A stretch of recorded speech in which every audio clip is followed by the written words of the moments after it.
नमस्कार सभी साथियों को। मैं वेद राकेश शर्मा। स्वागत है आपके अपने YouTube चैनल वेद राकेश शर्मा में।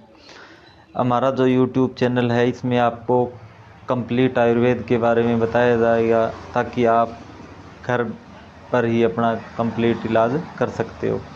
आज मैं आपको बताऊंगा जुखाम के लिए सबसे अच्छी दवाई जो आयुर्वेदिक दवाई है और जिससे आप छोटे बच्चे से 1 साल के बच्चे से लेकर आप 80-90 साल 100 साल के व्यक्ति को भी दे सकते हो और वो पूरी 100% काम करती है। चाहे खांसी हो, जुखाम हो, नज़ला हो, तो आप जुखामोनिल जो दवाई है वो इसके लिए ले सकते हो। और इसका भी मैं फ़ोटो वगैरह डाल देता हूँ। प्राणाचार्य की ये कंपनी है। छोटे बच्चे के लिए जैसे अगर बच्चा है 4-5 महीने का तो आप उसको 1 ml दे सकते हो।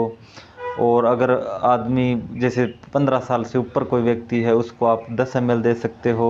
और 6-7 साल का कोई व्यक्ति है तो उसको आप 2-2.5 ml दे सकते हो। 2 या 3 टाइम गर्म पानी के साथ देने के बाद में आपके 100% खांसी ठीक होगी, ना कफ बनेगी, ना कुछ और होगा और आपको बहुत अच्छा रिजल्ट देखने को मिलेगा।